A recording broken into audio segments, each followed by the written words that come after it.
Cancer, Sun, Moon, Ascendant, and Venus. This is Dane, and I'm going to be doing a love reading for you. Now, whenever this reading finds you is the exact moment that Spirit wants you to hear it. If this reading resonates with you, don't forget to like, comment, and subscribe. It helps me out tremendously, so thank you so very much for doing so. And if you're interested in a private reading, a private personalized meditation, a healing, or a gift card, check out my website, daneharttarot.com. It is linked in the description box below. Okay, so a few cards fell out whilst doing the intro. So here we have the Queen of Swords. We have the Knight of Wands. We have the King of Swords. If you've been here before, you know this makes me excited. The King and Queen coming through. That is big stuff. It is big news. I love it. The Nine of Cups, the Seven of Pentacles, angels and spirit guides show me clearly. The Eight of Cups, the Three of Swords, the Five of Pentacles, angels and spirit guides show me clearly. The Hangman, and the Queen of Cups. Okay. So I know you're probably looking at the Three of Swords and the Five of Pentacles and thinking, I don't like this. Fair enough. Fair enough. But, check out Gemini's reading, okay? Because they have them in way more prominent spots and it's really good. So here, I still see the same thing for you. There is this sense of walking away from heartbreak and pain that had defined you for way too long, where you looked at it and you were like, this is it. Like, this isn't what I signed up for. This isn't what I thought. And at the heart of everything, you have the Queen of Swords. The Queen of Swords is a beautiful mind. I mean, a beautiful mind. I don't want to say like, oh my gosh, it's just like her personality, because no, people say like with the person's personality, it means that like they're ugly. But that's not what it's saying here with Spirit at all. It is like, this is tenacity, power, determination, fire, and focus, and insight. And the fire and focus come from the fact that she has been forged. You have been forged. The bad relationships that you have been through, or the times of feeling not seen and not connected, you're done with that. You really are done with that. You have a soulmate connection, true love connection here with the King of Swords coming forward. So the Queen of Swords is tenacity, determination, fire, intensity. And the King of Swords, I see him less with the fire, like less with the intensity of the mind. No. So the fire with the Queen of Swords is that forge, is that sense of the intensity of the mind. The King is as intense, but he doesn't let things show as much as the Queen does. So do be aware of this during this time, that a king can feel a little bit more distant, because remember, queens in medieval times, they were peace weavers. They could show the emotion that others were like, oh no, a king can't have. He has to be, tough and mighty and forceful all the time. So here with the Queen of Swords, you're embracing your voice, you know your mind, you know what it is that you want.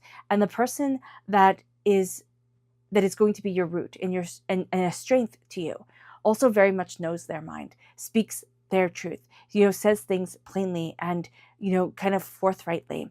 And you're going to see that you connect with a sense of insight, but also like you connect through stories. You connect through conversation. It's like you'll fall in love kind of like over the phone first. You'll fall in love in mind first, like meet the person most definitely. And then you'll fall in love more and more as you two connect more and more. So that is really quite beautiful. I'm usually not a big fan of like online dating or anything like that, because I think we swipe and judge things too quickly in our world right now, and that's not the real good way to connect.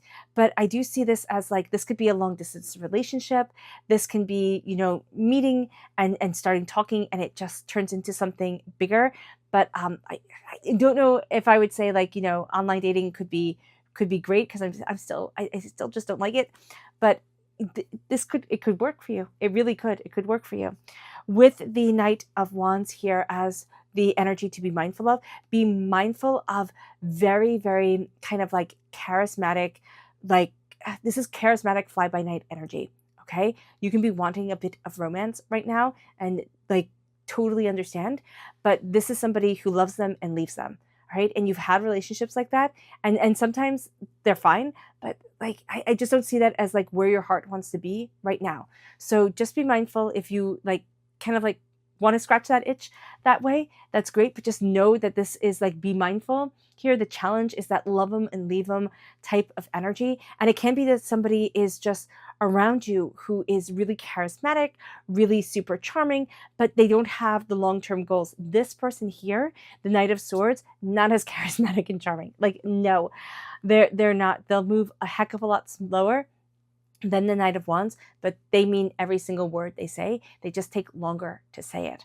And that's like where you're really focusing right now. It's kind of like, is this person even going to be what I want them to be? Or am I just imagining everything?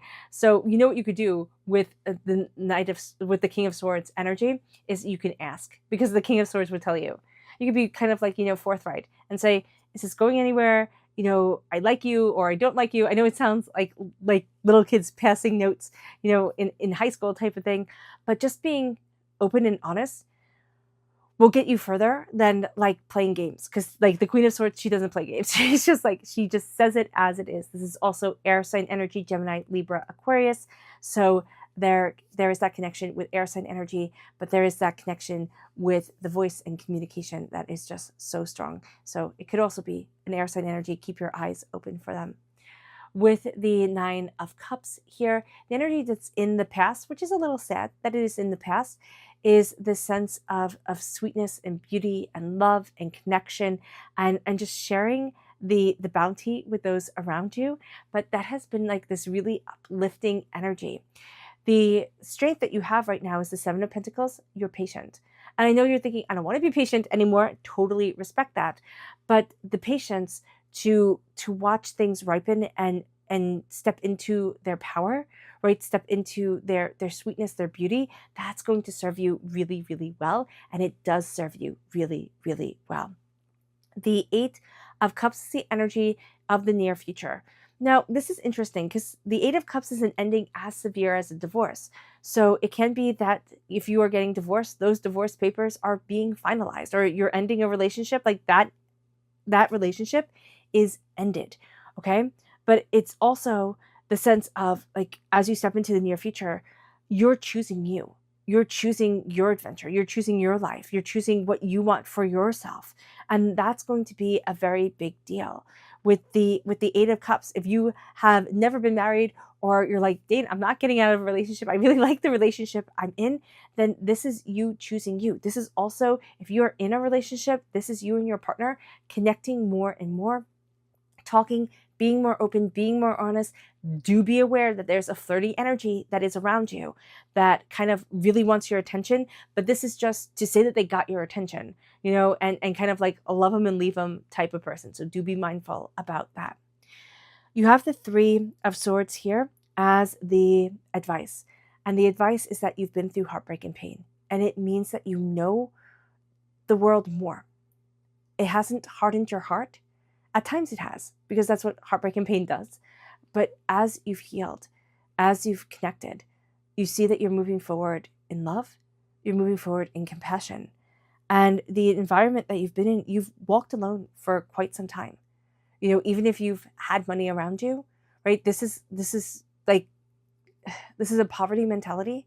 It doesn't mean that you didn't have money. It could mean that you didn't have what you valued as much as money, where it just felt like you were alone. You have an energy that's always with you. It can be your angels and your spirit guides, because this energy isn't always helpful. It's kind of like having a little kid come and be like, oh, I'll help you. And you're like, no, I can do it. Thank you. Thank you. It would be done so much faster if I just do it. But there's this sense of, it really does energize you. It really just lift you up to have that energy around you, to have that help, even though at times it doesn't feel very helpful. And the environment being the Five of Pentacles, there is also a sense of that compassion that comes through knowing lack, through knowing hardship and pain and disappointment and hurt, and really moving yourself forward in healing and prosperity. But also to see that your wealth is different. It's not going to be defined like everybody else. It's not that Rolls Royce and it's not that mansion on top of the hill. Though, of course, if those are things you want, then absolutely go for them. But just know that your prosperity is different. The way that you see wealth and abundance is different. And what you need to really feel connected with the world is a showing up. that most people forget about because they're so busy. And it moves us then to the Hangman. You see things differently, and you're going to think you're wrong because you're just different. And when we're different, we're like, oh my gosh, I'm wrong. I should fit in with everybody else. Oh, like, excuse my language, but screw that. Like, no, you should embrace being you, being different, gaining understanding. And the understanding has been painful, has broken your heart. It has made you feel like you don't belong. It has made you feel like you lack and that you're not enough. And that's not true. This is looking at your world and seeing yourself in a different way. It can be changing your world completely and moving forward towards enlightenment, towards your dreams, towards what you really want. And it brings us then to you being the Queen of Cups. Moving forward in your power. You are represented by the cups in the minor arcana, Cancer. And here, it is rising above the chaos of emotion. It is healing, and it is embracing love. And it's doing so with a gentleness and a kindness and a respect that is absolutely beautiful. It means that your outcome is love. And you find that love. But you'll fall in love first through the connection of the mind. And then things will slowly and steadily fall into place. Be patient. Also, there's something that has to end. And it can be releasing a heartbreak of the past and saying, you know what? You don't get to be the main player in my life anymore. I am choosing my love, my passion, my peace, and my joy. And that moves you forward so beautifully. And so it lightens up your heart. It brings joy and brightness back into your life. It brings us then, or it enhances it. It doesn't have to bring it back into your life. It doesn't have to be all doom and gloom, but it enhances it. Let's see what Spirit has to say. Angels and spirit guides, show me clearly. Guide this reading. This is compassion. It has come up a lot. Be compassionate with yourself. Be compassionate with you as you embrace love, as you seek love, as you step into, as you step into the journey of love. But it's like you've been in this journey of love. Show yourself compassion as you embrace your loving heart, as you embrace what you want. It moves us to the chakra energy. Angels and spirit guides, show me clearly. Guide this reading and show me clearly. This is inspiration, the sacral chakra. It's being inspired. It's letting the little things inspire you, which then enhances your creativity and your sensuality of being. And it's living a sensual life. It doesn't mean that it has to be, a romantic sensual life, trying to be good here on YouTube. What it means is that you're embracing the sensuality of your body and your being, and you are feeling and just enjoying being alive. It moves us then to the energy to be mindful of. Angels and spirit guides, show me clearly. Guide this reading. This is the Five of Cups.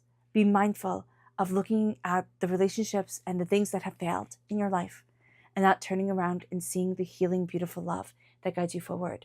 This is change your mind, change your life. And this is also choosing love over everything else. It's like I choose to live in love and joyous happiness.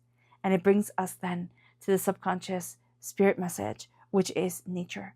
It can be getting out into nature, but it's also embracing your nature, embracing what it is that you want, letting yourself shine as the loving, compassionate, healing, beautiful Queen of Cups that you are, without saying, I need the harsh edges. The Queen of Swords has harsher edges to her, but she is more logical and to the point of things.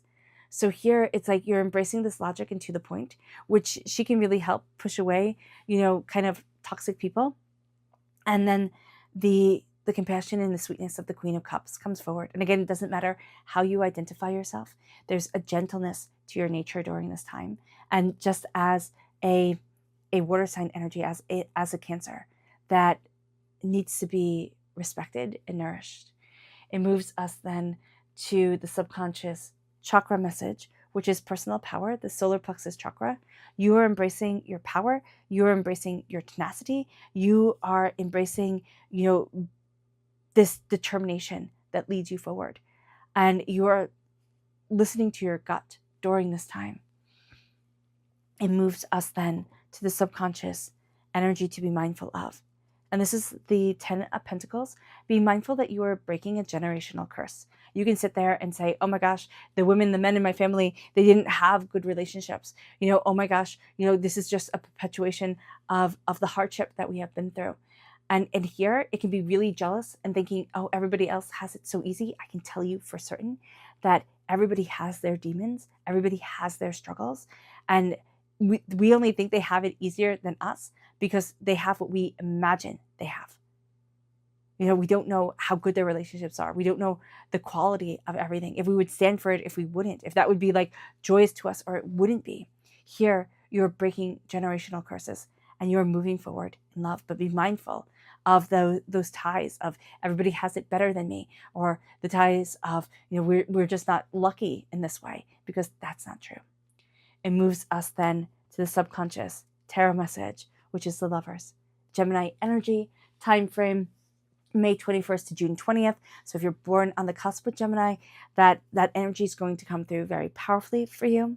But this is also moving forward in love and in passion, in connection. This is the Archangel Gabriel blessing you, meaning that there's this sense of divine blessing with you during this time in love, a coming together of the sacred feminine, sacred masculine, a real sense of love, of elasticity, of mind, of compassion, of spirit, and of shedding away old hurts and old pains that have held you back for way too long. All right, Cancer. I hope this reading has resonated with you. I wish you nothing but light, love, peace, and happiness. May harmony always be with you. I am sending loving, healing energy to each and every one of you. I love you all, and stay safe. Bye.